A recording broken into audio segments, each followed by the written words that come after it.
miscarriage akuyona into wena oyibangela yona noma uhlushwa wona lo moya walengane ngoba phela lengane iyalwa ingakho mayilwa ilwa ngeichitho ikuchitheka izinto empilweni bese wathi unesichitho kanti unesinyama after usuyenzile le abortion wena ucabanga ukuthi leyo nto iyisolution igcine ilethi isinyama kuwena esingakwenzela ukuthi ube nama suicidal thoughts wena self.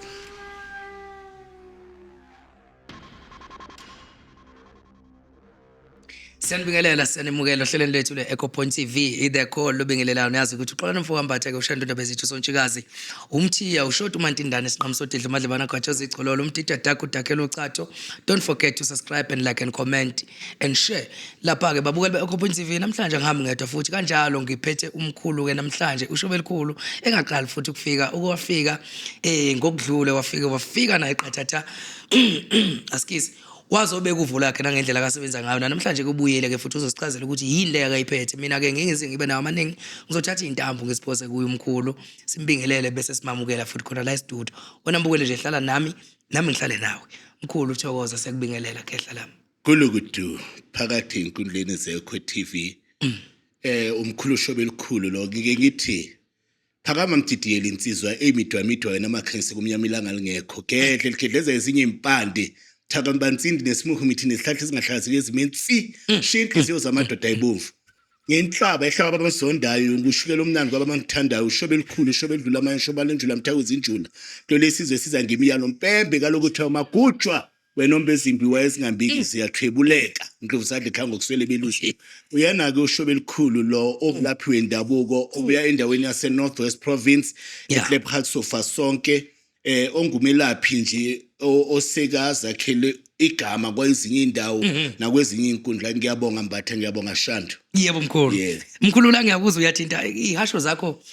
zakho ihamba nalapha emazithi ke ushukela omnandi kwaba ehlaba bamzondayo ushukela omnandi kwabamthandayo naso ke bengisafuna ukubuza ukuthi kwabangizondayo banjani uma ushukela omnandi kwabakuthandayo kodwa uma uyimali ube umuntu wembatha ngeke ufane nemali nokufa ya kukhona vele abantu abakuzokusonda bakusondela into omela kuyona noma uma kuyona ngoba mina ngiyathanda ukuma emaqinisweni so akuwona wonke umuntu owathandayo so yilabo ke ngithi nginhlaba ngoba inhlaba yomuthi alu lento lena uyayidinga ukuze uphile kodwa uyizondiswa ukuthi yababa ngaleso sikhathi uyidla bese ngiba ushukela omnandi kwabangithandayo ngibe ushukela ngibe umuntu omnandi kulabo abathanda iqiniso abamelana neqiniso which is a few anyway. Okay hayi wayihlaba mkhulu hayi ngiyayiza impela khulu guys imnandi zinhle futhi igiyo zendoda ke ivamisa uqina inawo ushukela ivamisa ukusinda kuzwele makuswela mkhulu bekhulu namhlanje uzivakashele futhi la studio ufikile impela ngiyakubona uvivile ugalelekile impela namhlanje yini osiphathele yona njengababukeli nabantu ke abakuthandayo la ku-Echo Point TV namhlanje uze ngalephi side? Hey ngithangike ngifike namhlanje sike sizofundisa isizwe sikaPhungane Mageba isizwe somkhulu bethu sizwe sabantu noma bakwantu ngodaba eluke lube inkinga esikhathini esiningi ebantwini yini lo daba engifuna ukukhuluma ngalo ngifuna ukukhuluma ngento ethi masikhuluma kanjena mhlambe every minute iyenzeka sekwakho izakhiwo lapho khona uthola ukuthi kunenqumo ezithathwayo ziyenzeka kodwa kungaziki ubungozi abantu abazobhekana nawo ngifuna ukukhuluma ngokukhishwa kwesisu phecelezi i-abortion noma i-termination ngiphinde ngikhulume nokuphuphunyelwa isisu which is i-miscarriage kanye nokuzala ingane ekhathele noma ingane eseyithulile uma izalwa ukuthiwa ama stillborn babies ngoba izathu ukuthi ngifuna ukukhuluma ngalokho ukuthi kuyenzeka lokhu kodade wethu bese kuphinde kushaya kakhulu kuzwele kubona ngoba uthola ukuthi abazi ukuthi lezi zinto ziyinto ezingavamile ukuthi kukhulunywe ngazo esintwini sakithi kodwa ziba nomthelelo omubi njengokuthi uthola ukuthi umuntu seyahluleka ukuphula apha i relationship noma ubudlelwane nomuntu azwana naye kuyaqatshwana bajanela izinto abangazazi uthola ukuthi akushadeki uma eshadile ikhosi divorce into efana nalezo kanti nezingane futhi kwesinye isikhathi mazizaleka ziba ne-disturbance ethile ngoba ingane izalwa isinomoya okungewona umoya wayo kodwa kuumoya kadadewabo noma umfowabo owayekhona esiswini wangaphila emhlabeni so iyona inkulumo engifuna ukuyikhuluma namhlanje ngicabanga ukuthi ngizojula nje kuyona ngaphandle kokujaja mhlambe ukwahlulela ngoba kumele sivume ukuthi ezweni kazi lakithi eSouth Africa i-termination noma i-abortion into illegal iyavunyelwa ukuthi ingenziwa kodwa ngendlela ezisemthethweni meaning ukuthi abantu abakwenzayo lokho kube abantu abarecognizewa ugovernment i-Department of Health njengema-clinic ama-abortion clinic into efana nalezo kanti futhi i-miscarriage yona kuyona into oyenza ngesakho isandla into emani yenzakala mhlambe uma une stress ucabanga kakhulu noma mhlambe makwenzakala ukuthi ukhathazekile emoyeni umzimba wakho nje ungavumeli ukuthi ingane ibe khona besiyalimala ngaphakathi bese kuba nama stillborn babies la kuthiwa ama misfortune cases ngokwesilungu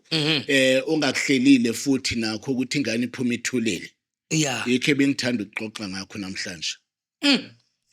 ngoba vele mkhulu shobe khulu uqinisile yazi le ndaba lena iyiqiniso abelungu noma mhlambe abantu bebhedlela no government uyabagunyaza ukuthi abantu abenze ama-abortion but end of the day emva kwama-abortion ababa ziyakhala ba-relax abantu kahle kahle abayisukumeli ukuthi bekwazi ukuthi belungise lobo bumnyama noma lowo moya loyo ngoba phela umuntu osuke sengcolile sekufanele athole insiza kusebenza ejulile zesintu maqedwe kwenza abortion manje ugovernment vele abenza abortion futhi phela sinyama akasathola imshado amadoda afika adlula kunzima nje kahle kahle kuleso simo leso mkhulu kuyiqiniso lokho abantu bavumelekile ukuthi bayenze ngoba uthola ukuthi banezathu zabo ikakhulukazi ilungelo liba kumuntu wesifazane kunomuntu wesilisa abanye uthola ukuthi uya-aborta kanjena nobaba wengane akazi ukuthi ubekhulelwe ngoba mhlambe makambheka ubona njengomuntu ekungeyena okungaba umzali noma benengane naye bese egcina enze njalo omunye umuntu uthola ukuthi mhlambe ushadile bese yolala neboyfriend uyabona so ekhulelwe useyasaba ukuthi ubaba lapha ekhaya phela uyi-yellow bone and ingane lezi zikababa ziyakhanya ngoba phela ama-chromosomes abonisa ukuthi ingane zala lo manje umnyamana uzongilethela inkinga lo esengimkhulelwe bese egcina esenze i-abortion ziningi izathu abangenza ngayo kodwa-ke kokwenza ukuthi abantu bangakunaki lokho kakhulu yingoba akuyena wonke umuntu esiphila naye emzansi okholelwa ey'ntweni zesintu ngoba lokhu kuyisintu kulungisa ukugeza ukuhlambulula ukwenza okuningi kuyingxenye yesintu sethu thina abantu sesihlangene sonke singamaZulu singabaTswana singamapedi singamandebele singamavenda singamashanga namaTsonga sonke nje siyakwazi ukuthi kumele sikulungise lokho ngoba isintu sethu sisifundisa ukuthi uma umuntu eqala ehlangana nomuntu ngokocansi bese kwenzeka ukuthi imbewu iwele enhlabathini evunile kusho ukuthi ngaphakathi kwesinye kuwumpu isingene-ke bese umuntu useyakhulelwa yini lena kungani kuthiwa umuntu uyakhulelwa yingoba kusuke kuhleli imbewu bese kuba khona okuzokhula lapho ngaphansi kodwa mhla kuhlala imbewu lo muntu uma esithi ukhulelwe kusho ukuthi kungene umoya kuqala akungenanga muntu on the first day nje umuntu ekhulelwa usuke seqhakelwe umoya othile kuyena umoya wengane yingakho uthola ukuthi kuba nengulunyana ethile abayibiza ngama-pregnancy symptoms umuntu ehlanze eshawe ikhanda into efana lezo kubonisa ukuthi kukhona okukhona bese kuyaya-ke ngesikhathi ukuthi umama nobaba abahlangana benza ucansi batshala imbewu bese uyakhulelwa uma sekhulelwa kuba ne-development ukuthi le ngane siyakhula manje siyadaleka manje kukhona umoya wemvelo okuwona odala ingane esiswini ngokwesintu sethu kuthiwa siyisithunywa sikamenzi esibizwa ngoma MA yikho uzwa kuthiwa umuntu ongazele akuyena umama kodwa umuntu ozele umama kusuke sekudala manje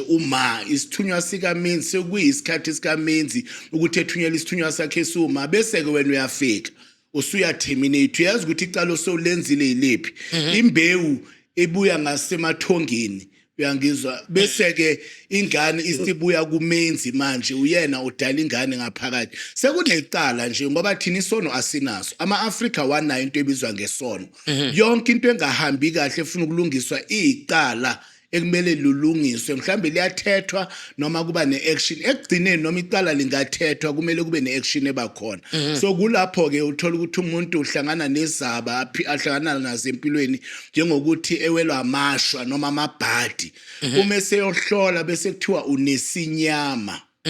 isinyama yifela imnyama livela phi lithintana nokuhamba komuntu ohlobene naye emhlabeni yiso isinyama leso uma bekuthakathile akusona isinyama leso yisichitho ngoba basuke bechitha ngemithi ethize okuthiwa ubuthi noma basuke bekukhunkula ngaleso sikhathi so into yelentuzana ke lapha mbatha ye-abortion ibalekile ukuthi umuntu ekhumbule ukuthi lo moya lona uyadinga ukulungiselwa into ebaluleke kakhulu ngaphandle kokuthi uwelwa amabhadi ngoba lokho kusuke sokumthelela wani we-abortion lapho kudingeka ukuthi uthole imbiza uqale uhlambuluke emndenini wakho ngoba kumele niyoxolisa emsamo ngoba wena baningi abantu abafuna ingane bangayithuli kodwa wena wakhulelwa wangayamukela ingane lokho kuyinhlamba enkulu kubadala bakini kumele uhambe wena njenganentombazane uyoyenza into ebizwa ngokuthi iladi uhambe uye emsamo uphelezelwa abakini uyokuthetha amacala wakho ukuthi cha angiyamukelanga ingane ngezathu ezinje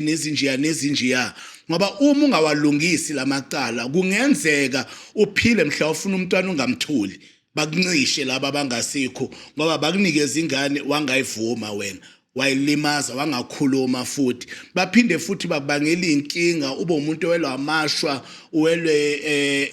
isinyama abantu bakusukele bakuxoshe emsebenzini ungena emacaleni ube umuntu esikhathini esiningi ulwe nendoda uyikhumbule le ndoda lena uma ekude mase esondele eduzane wakho kube ngathi ungahayiza kuvela isilwane uyizwe ungasayithandi kanti kulwa lo moya ongaphakathi kuwena ulwela into eyodwa nje ukuthi uthole ukuthula njengawo wonke umuntu uthi uma ihamba emhlabeni sicela ukuthi please rest in peace lala ngokuthula akalelanga ngokuthula lo mntwana so iyalashwa into efana naleyo ngoba isuke inesandla sakho ngaphakathi kanti futhi ke imiscarriage akuyona into wena oyibangela yona awuyibangela imiscarriage ngoba khona umuntu osuke kustressa kwesinye isikhathi uthola ukuthi umzimba ukhofiti uthi ingane ngaba khona kugcina kwenzakala izinto ezifana nalezo ukuthi kube nemiscarriage imiscarriage nayo futhi iyadinga ukuthi uma umntwana lo ongenile ube nendawo yokuthula la uzolaliswa khona so kulapho ke na stillborn babies as well umoya ngoba usele ngaphakathi mase usele ngaphakathi umoya kudingeka ukuthi kubelethiswe umphefumulo waleyo ngane ngoba mhla wenze abortion wathatha isinqumo ukuyibulala then mase uqeda ke azange uzubelethisa umphefumulo ngoba umuntu uyinyama nomphefumulo kanye nesithunzi eshadow konke lokhu kuyahambisana ngeke ukuhlukanise uma sekuhlukene kumele konke kube sendaweni eright ukuze angakubhokeli lengane ngoba ingane iyabhoka uyaphoka mkhulu kanjani iyaphoka ingane shana ngesinye isikhathi ngenzeka ekubhokele ngokuthi uhlaselwe ucansi ebusuku uthi mawulele bese bathu nesilwane basilaphe lesilwane singalapheki ingoba isuke yathatha i-character different ikuthusa ngento isaba ngempela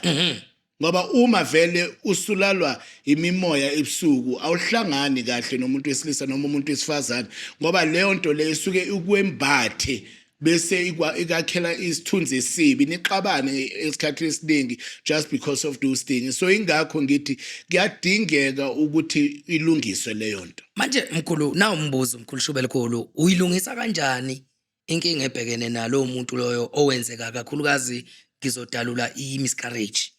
uyilungisa kanjani inkinga kulo muntu ovelelwe leso simo leso Umuntu ovelelwe imiscarriage kokuqala nje lo muntu lo kumele kutholakala isizathu ukuthi le miscarriage ngabe imiscarriage emedically njengokuthi mhlambe umuntu obekane depression or stress noma anxiety noma into efana nalezo kuze athole ukuqeqeshwa komqondo ukuthi ingaphinde yenzakale again lo muntu loyo. Kwesibili kuyenzeka ukuthi mhlambe ushaywe umeqo ngoba kuyenzeka ukuthi mawukhulela abantu bakushaye bakubophe njengempela ukuthi ungabi nengane mabe seza ukuthi usukhulelwe bese bagila imkhwa bakulahlele ngobuthi lapho phela sekusuke kunobuthakatho sebukhona lapho lobuthakathi njengoba kukhona kanti okwesinye isikhathi amanye ama miscarriage enzeka ngezathu zeyithwalo ngoba abanye abantu bangena esivumelwaneni sokuthi mabethwala bathwale ngeingane ezingakazaleki ukuthi zingazaleki vele imphefumulo yale ingane kube yiyona ethwebulekayo kuze bakwazi ukuyosebenza ngayo. Yeah, so ubheka isizathu ukuthi siyini, that is number 1. Uma uyinyanga noma ungumelaphi wendabuko noma ungumuntu nje olaphayo kumele ubheke isizathu kuze uqale ulungise isizathu kuqala ngaphambi kokuthi uthathe iprocedure yokubelethisa umphefumulo ngoba kubalekile kakhulu ukuthi umuntu edlule embizeni zabafelokazi. Imbiza zabafelokazi zakhiwa ngemithi njengomlahleni sefilo uJundu Mlahleni omhlahlandlela ondlela zimhlophe nani ukuthi ahlambeke ngaphakathi emzimbeni hlambuluke nalengane bese maseceda kube nesiko lapho kuzoqalwa khona kuhlambuluwe ngokomlomo lengane lena bese iyabelethiswa bese iyabikelwa lengane uma sebelethisiwe ngalento ebelethiswa ngayo. Bese iyabikelwa ukuthi mntanami igama lakho usibani kanje imini uma wakho ngikuthenga ngubani and all those things maceda kuhlanjululwe lezo ihlahla lezi ebeyisebenziswa ukubelethisa ingane bese ke zibekwa emsamo noma zihambiswa namanzi kuze lengane lena ikuthole ukuthula kusho ukuthi lapho sesibheke kakhulu ini umoya wengane. Yebo. Okay, la ngizwa ama point ngathi awu2 aphathekayo. Ingane yethu igama. Yebo. Yebo. Bese ibelethiswa ihlahla umphefumulo ngehlahla. Yebo. Ihlahla elani igama lalo mhlambe noma lo mpentshisi umqoqongo umnqandane mlahlakosi isihlahla somdlebe cha umthole. Isihlahla esikhulu ongasebenzisa umthole ngoba uyitholanga ingane. Ngoba ngizoye ngijule nje ihlahleni ezintathu ziningi ihlahla. Yebo nesepentshisi nomyezani njengoba uchaza kanjalo ukhona kunomlahlankosi kube nomthole kube nomganu. Lehlahla ezintathu lezi uma vele yolanda abantu abadala kubalekile ukuthi ube nazo. Ngoba umganu lo landa abantu besifazane laba bazoganwa nabaganiwe lapha ekhaya. Ingakho kubizwa ngokuthi umganu. Siyazeka ke leso sihlahla ngoba abantu baphuza amaganu okuwamarula. Isihlahla semarula isimarula tree umganu. Bese kuba nomlahlankosi. Abanye amaswati bathi umlahla bandlu. Umlahlankosi lo. Uyabona abanye bawuphambanisa nomphafu. Umlahlankosi lo ohlabayo. Loyo umela abantu ababamba ibongo emndenini okwamadoda nabafana okwamakhosi ekhaya. Ingakho kuthiwa umlahlankosi ngoba usuke usubamba umphefumulo womuntu omdala noma umuntu omphathisa isibongo lapha ekhaya bese ke umthole uwona lo sebenza kuma miscarriage abortion stillborn babies kanye futhi nabantwana abadukile emoya abantwana nabantu futhi abadukile ekhaya bangazi ukuthi baphelelephi bashonele endaweni balandwa ngawo ke umthole. So uwona oqala ongawusebenzisa preference uma ungawutholi umthole isihlahla somthole ungawusebenzisa umlahlankosi ngoba uwona futhi esikwazi ukusebenzisa esikhathini esiningi ukulanda abantu ezibhedlela endleleni emajele laba fike bashonela khona sibakhiphe ngawo uyakwazi ukubelethisa umphefumulo leso sihlahla. Ngizoyishiya lapho mbatha. asifuna ukufundisa phela abantu bagebenga abantu esathi ayisengiyayazi kanti besiya kwelijikayo nje ukuthi kuyisihlahla esinjani esisebenza ukubelethisa umphefumulo ngoba kubaleke kakhulu ngoba uzwa umuntu ekhala ethi hey mina sekathathu sekane lengane ingihlupha ngebantwini bangisebenzela bangihlabela inkukhu bangigeza kodwa lengane namabhada wahambi akuyathi ukuthula kancane agcina ngokwesintu sethu sengisho mangithi thina amanguni angikhulumeli ebeSuthu abatswana angikhulumeli abathwa angikhulumeli amavenda angikhulumeli amatsonga ngikhulumela thina nje amanguni isilwane esiwenzayo umsebenzi wedlozi othintana nedlozi uyimbuzi. Okay. So awukwazi ukuthi ulungisele ingane bese uyihlambulula ngenkukhu ngoba injani yona. Imbuzi wenza umsebenzi umuntu na umoya womuntu futhi okhulayo nophelelayo uma isikhathi masilekesiya umuntu lo wenziwa ngembuzi. So ngiyazi ukuthi ke thina sithatha ama shortcut ke mbatha ngoba iningi labantu elike lapha abantu bake bacabanga ukuthi imbuzi uyithenga nini umntana abantu ngapha ngimbiza imali engaka ngapha kumele athenge imbuzi angcono ngimshaye ngenkukhu nje bese ke kungenzeki ngempela ngoba inkukhu aziwenzi umsebenzi wokulungisa isimo sengane eyadlula emhlabeni noma wengane awukazi uhlanjulwe ngenkukhu nawe uyazi umdala nje awukazi wabona umuntu eshonile ehlatshwe inkukhu ekhaya ayingaqali nje ukudlala ngomntwana ngoba kuthiwa akazi lutho kanti umoya wakhe emdala lapha ngokombala ngoba ezinye izinto zihamba ngembala uze kuthiwa thenga impangela inkukhu makwenziwa isimo esiqondene nenkukhu la embuzini kuba imbuzi enjani noma nje noma ngabe injani kuba imbuzi emhlophe iba mhlophe qwa and futhi lembuzi iba imbuzi yesifazane ngoba ilungisa isimo senzalo newumpu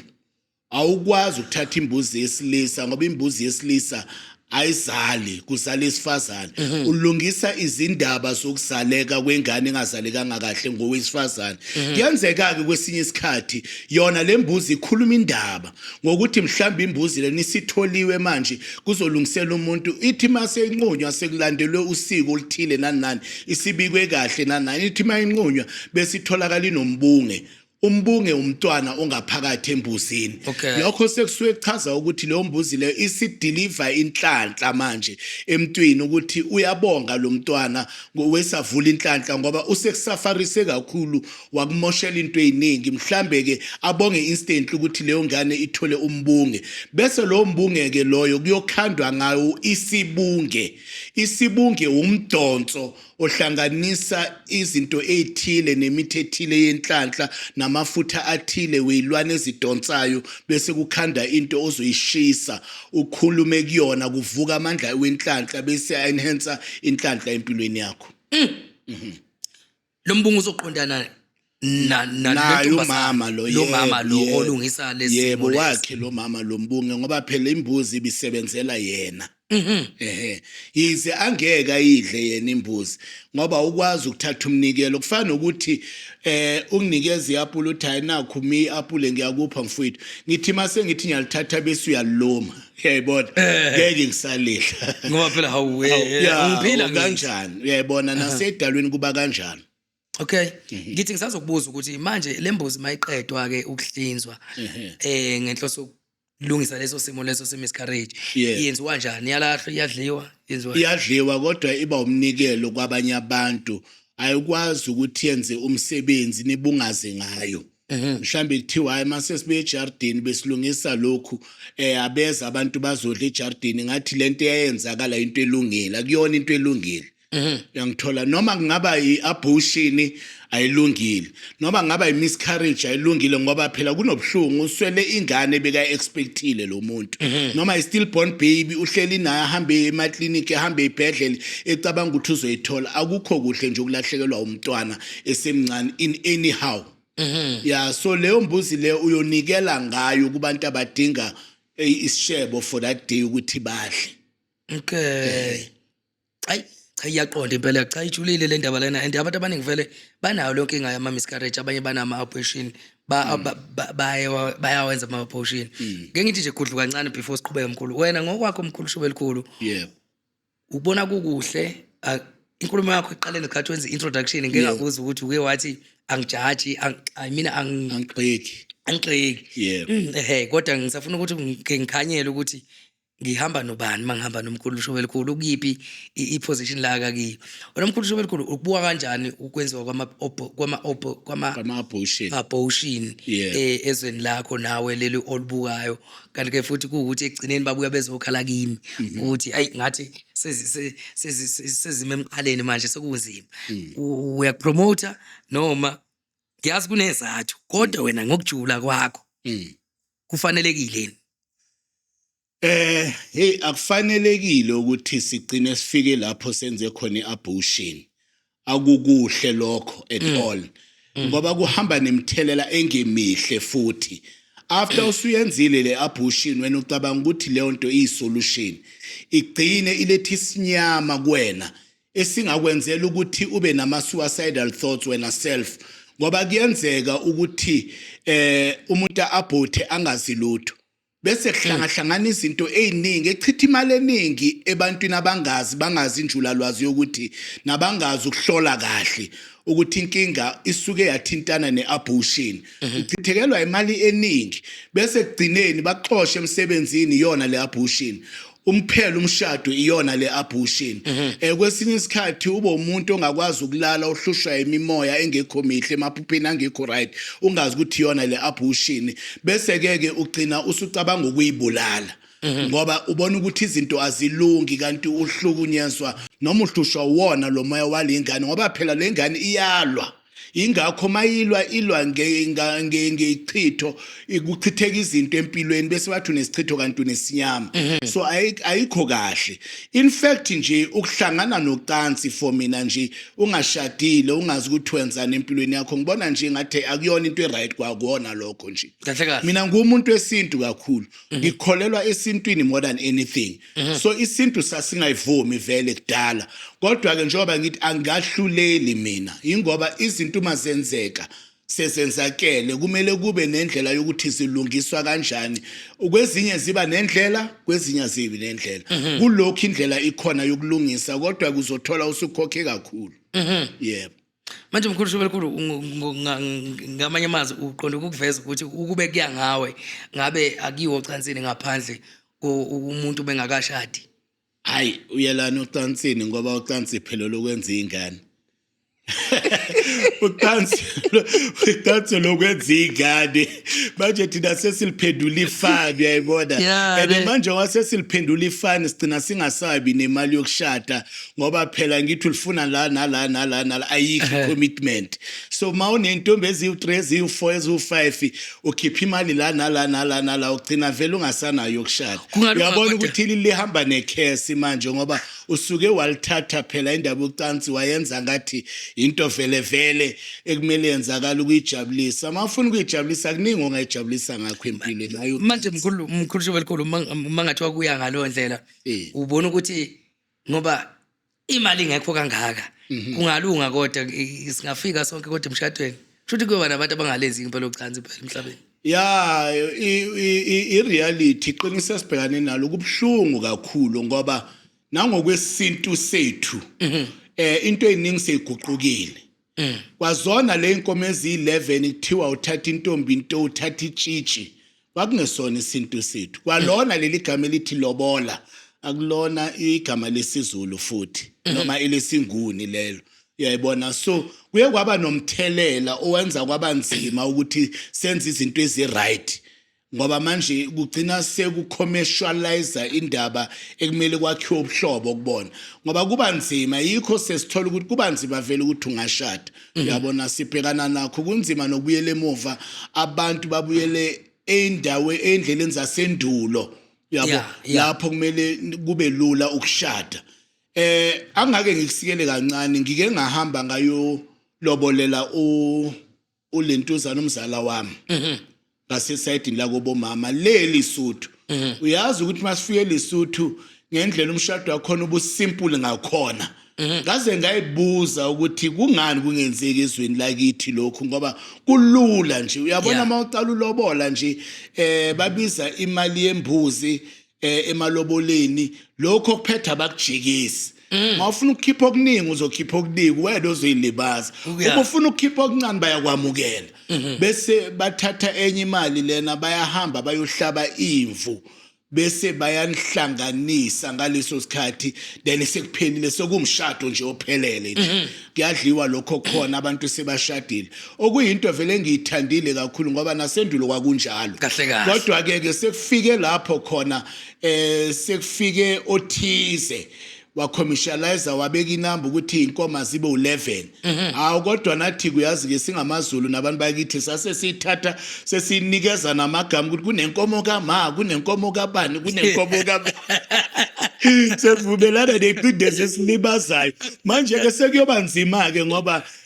noma sekuthiwa sekuyashadwa sesibona abantu bafaka ingubo zemali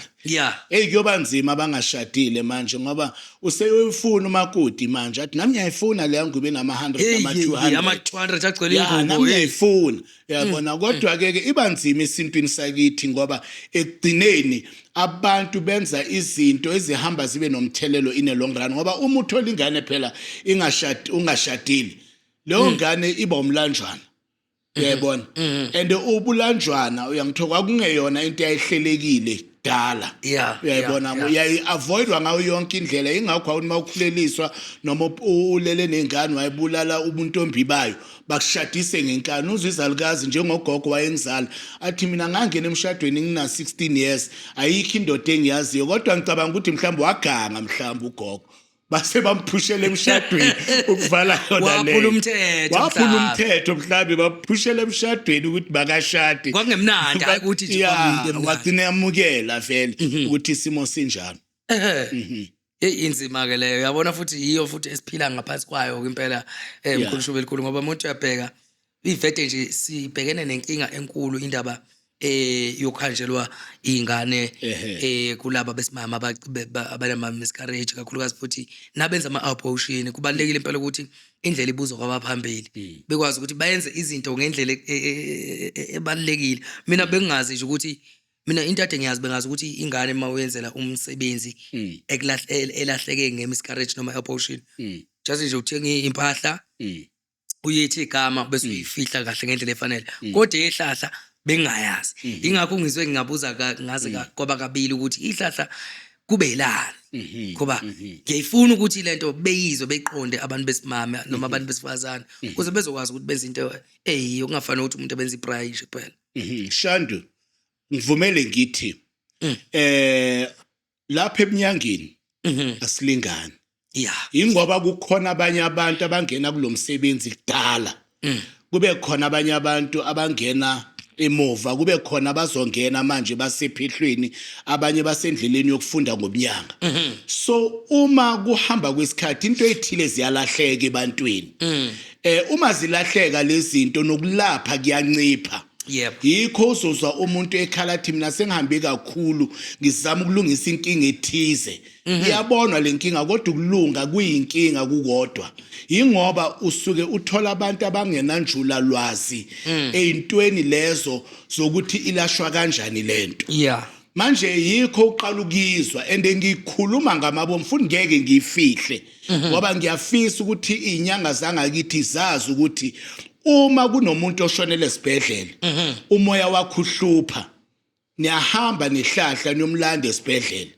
uma esejele niyawayenza amasiko okumkhulula ejele bese niyamkhipha ngehlahla kuze kungabi ukhondolo olubi ekhaya oluzovela ukuthi bonke ingane eziphelele ejele ziboshwa uma umuntu mekushonela endleleni ebangiyingozi ama accident njengalapha eMlodo Road into enje kuba namasiko bese bayalandwa labo bantu kanjani ke ngengane yona eshonelwe sisini sikanina ingalandwa yini ngoba kwenze njani umoya mophi ongalandwa uyalandwa lo moya ngikhumbuza abantu ngento abayaziyo kodwa abangayipractice ngoba basabela nje ukuthi into ibe yinde ngoba sesathanda ama shortcut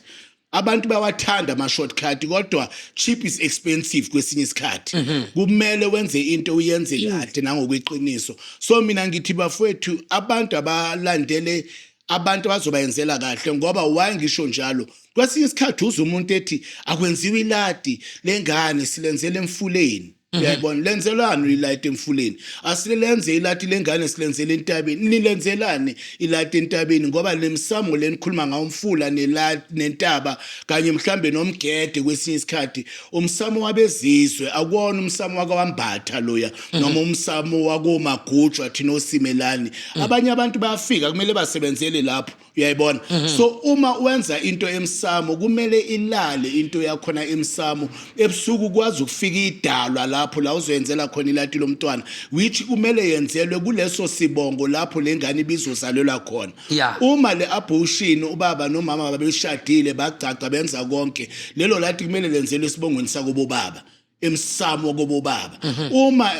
engashadile uzoyenzelwa emsamo kobo mama kuze leyo nto yenzelwa kahle ngama sewenzelwa ilati emfuleni wenzela ingane kufana ukuthi kimi wenzela izilwane ngoba kuyofika inja nje ifika idle lapha yana kufika omunye umuntu etholele into ebekile lapha athathe adle so akusewona umnikelo weyidalwa futhi awuhloniphekile njalo inkinga ukuthi sixuba izinto zesethwalo kanye nezinto zesintu okay yeah siphambanisa khona lapho into ekumele yenzelwe ngereason noma ngeritual esithwalo usuyiletha ngapha manje esintwini bese abantwana bagcina izinto singabi right manje bukhulu shobekhulu njengoba nesebunyangeni kanje angithi ubabushobe ekhulu uyinyanga yebo melaphi yebo information engaka nalolu lwazi onalo olungaka mina njengoba ngumbatha nginomali ngingasinyanga ngingasiyo umthandazi ngasolutho nje nginomali ngingalazi lufika kanjani ulithatha pho ulwazi olungaka lifika ngedlozi noma ngephupho noma ngedlozi noma walitshelwa ugobela wakho luqhingapi ulwazi lunje kumina luza ngeindlela ezine kumina ezu4 eyokuqala indlela ngatrainwa for lo msebenzi ngafundiswa ngaba nomuntu engangigoba kuyena oyinyanga yami phakathi ephehlweni wangifundisa imithetho nendlela yokusebenza okwesibili idlozi liyangikhanyisela likhulume nami ukuthi kumele kwenziwe kanje yize lingipha imilayezo mina engingakutholi kahle ngiyakubuza kuba abantu abadala ngiyakubuza ngimani nje ngikwenze ngoba hayi lonke idlozi likhuluma nomuntu kusuke kuyidlozi elifuna uphumelele vele elinye lingakuxabanisa nabantu yenza into ebhedayo shawa abantu kodwa ukuzwe khona edlozini so ngiyakubhekisisa mina okay yeah ekwesithathu ngibona ngama experience abantu nempilo in general kanye nokubona izinto ezenzakalayo emhlabeni bese ngithola ukuhlakanipha khona lapho noma ubuhlakani okwesine ngumuntu mina oresearchayo kakhulu ngomuntu mina engifundayo uma nje sikhuluma ngomnguni ngiyazi ukuthi umnguni uhluka kangakanani iziphi izizwe ezamanguni uyayibona nokuthi zisabalala ezafika kuphi konke lokho kugune nje kuyangakha mina njengomuntu ongumlaphi wendabuko ngoba ukwazi ukulapha izinto zendabuko ungazi indabuko ukuthi ivela kuphi ngoba kwesinye isikhathi uzolapha umuntu wakwaNdlovu noma umuntu wakwaSimelane omagujwa ngoba bathi ondlovu zadle ekhaya ngokuswele belusi bese kuba umuntu wakwaNdlovu uthazela ngeelephant bese wena uthatha amafutha endlovu uwafaka emzimbeni womuntu bese umphambanisela nezidalwa zakubo ngoba phela indlovu ebantwini abathakazela ngayo babephila nazo beyinakekela beyigada babengazidli babengayibulali bese wena uthatha amafutha uyovusa imithi ngamafutha endlovu bese umuntu aphambana ikhanda ngoba sowenza into vice versa ongayazi futhi manje lana ngoba ngisekhona njalo kule impendulo ezu4 khona la uthinte khona babu Shobelikhulu khona la uthinte khona mothi kuyenzeka njalo futhi uthi idlozi likuvezele into okungeyona yebo likubhayizisa bese ugcina usuwenza uthola ukuthi labe ngidukisa bese udukisa thina ke njengoba sikholelwa kangaka ekutheni idlozi imali ikutshela kakhulukazi imali sofika ngephupho afika athi fike lithi iphupho kukanje yabona fana noma kuthiwa mina kanje awuthi ngenza isibonelo ngaphupha kufika ugogo wami wasekhaya koma ozala uma wami cishe kwaku2023 ngamphupha enginika isithwephu ethi angihambe ngentabeni ngifike ngisiqhumise kamahlandla noma amathathu kuyaphezulu angivuke ekseni ngiyasibuza leli phupho lisho ukuthini kanti futhi ngaleso sikhathi ngangumuntu owehlelile ngase ngithatha ilifa emsebenzini sekusondela insuku zokuthi i-approve ngihambe ngekanga ngihlela ukuthi mangifika ekhaya yena lokho kade ngempupha ngimenzela ini itiye mase ezofika ngephupho kanje ngiyazibuza ukuthi kusho mangifika ekhaya fanele ngifike ngiqhumisa iswebhu ngazibuza ukuthi okay fanele ngenze kanjani so manje ngifuna ukuqonda la ukuthi mkhulu njengoba thina sikholelwe ekutheni iphupho lisitshela into okumele siyenze ngakusasa noma ngathi angivuka ngithandaza ngizovuka ngithandaza manje ngiphahle uvuka ngiphahle mawuthi kuthiwa ngidla into ethile kusasa ngizoyenza kanti kuyenzeka ukuthi idlozi likutshele into ezokufaka eweni hayi kakhulu ngisho noma usuliphahla kuyenzeka ukuthi likufake engozini ubuliphahla nje uthembe kulona kanjani na mhlambi ingane yami la isithola imoto uyabona beyiphahlela icela imoto isiyayithola imoto kuthiwa ngike ngiyoyibika emsamo uma ngifika ngithi nina bo Simelani bo Magujwa boMpembe kalokotwayo nina uNdlovu sadle ekhanga ngokuswele belusi nonke ngiyanimemeza bogogo nomkhulu naye ingane lapha untomfikile ozalwa yimina usethole nali yashi eligijimayo lapha ngicela niliqaphele nenzeni ngiyakhohlwa ukuthi kuba bonke lo Simelani kukhona oSimelani abashona abanenhliziyo ezimbi futhi azange bagezwe behliswe lezo inhliziyo ezimbi bahlanjululwe lezo inhliziyo ezimbi mhlaba engcwatshu bashona vele banenhliziyo ezimbi uzothuma sebona sengimemeza athi hawu untomfuthi lo bekakhulu emncane nje ngimshiye emncane usenemoto bese ingane yaphuma lapha the following day ngena kwi-accident kanti idlozi elifike laba nomona kwalaba imfamona lalimaza ingane kuyenzeka lokho akulona lonke idlozi nje elifika kuwena emaphusheni akulona lonke idlozi oliphahlayo akulona lonke idlozi elifika likutshela izinto likutshela iqiniso noma idlozi elilungile akwenzeki lokho ingakho kubalekile kuthiwa kunento ebizwa ukuthi imimoya iyahlolwa for an example kwi example yakho noma iphupho lakho uyabona uma uvuka ekseni kube nento engabazayo ngaleli phupho liphuphile kumele uhambe uyolihlola lelo phupho ngoba lo lemizwa yakho nomqondo wakho intuition lokho okucabangayo nalokho okuzwayo emzimbeni kuyizwi labantu abadala futhi lelo ngoba mawuzwa ukuthi lo muntu lo akekho right angakwenzanga lutho usukutshelwa abakini ungalele uvukile uphapheme uzungamzwisisi kahle makuya kwesikhathi bese kuyavela ubugebengu bakhe noma kuvela ubungozi bakhe bese bathi hayi uxolani uke washwa athi lo muntu akamthandisisi ingoba usukuyalwe idlozi lakho so akwenzeki ukuthi uphuphe ebusuku uthola umlayezo uvuka ekseni kube ne-contradiction yokuthi elakhe idlozi lapha kuwe masovukile imizwa yakho ithi lento ayihambi kahle kumele uyibheke ngoba wena uzothi ugogo bese uhamba uyoshaya iswebhu laphana kanti usuxosha wona lo msebenzi ekumele uwenze ziyahlola ezinye izinto ziyahlola ezinye izinto kakhulukazi mawuzovuka into ikuhluphe yazi kuyenzeka mkhulu ushobela khulu qinisile khona iphupho nje it's just a dream uvuke futhi ube nomali ukhohle nokuthi uphuphile khona iphupho ezothi malifika uzuphaphama evini phansi nobusuku vele uqashe ungabisalala ushawa uvalo selilodlala seliba imovie kusho lelo phupho yilo lifuna ukuthi ulisukumele yebo ngoba phela likunikeza umlayezo oqondile ngithi uyazi ukuthi uphuphe lokho uvuka ekseni ama feelings wakho asho kunye so kubalekile ukuthi uthole ukuthi kuyini okuyiqiniso ngoba phela uma sikhuluma ngamaphupho iphupho kuyenzeka ngesinye isikhathi kube nephupho lokukhanda uthola ukuthi uyafika udadewethu ngapha esigodlweni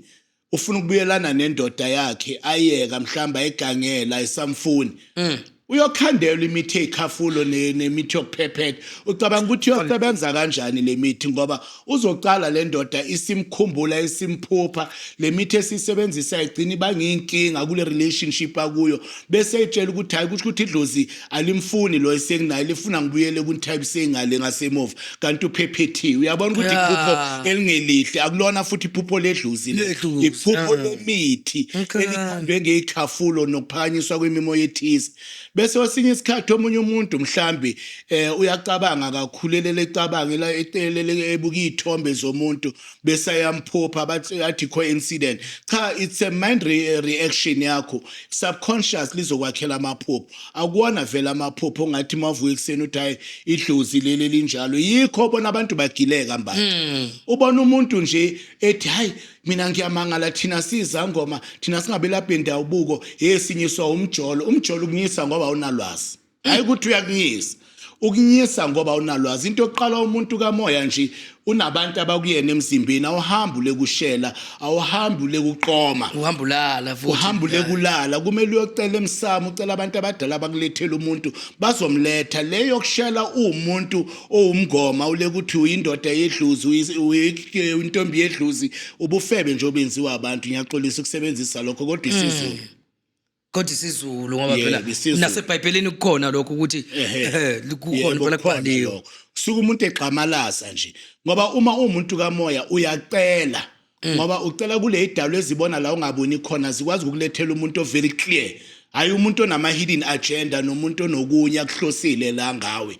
bazokulethela umuntu okuyena wakho yabo siwenzileke amaphutha naxolani kade sigilwa umjolo kakhulu empilweni la usigilile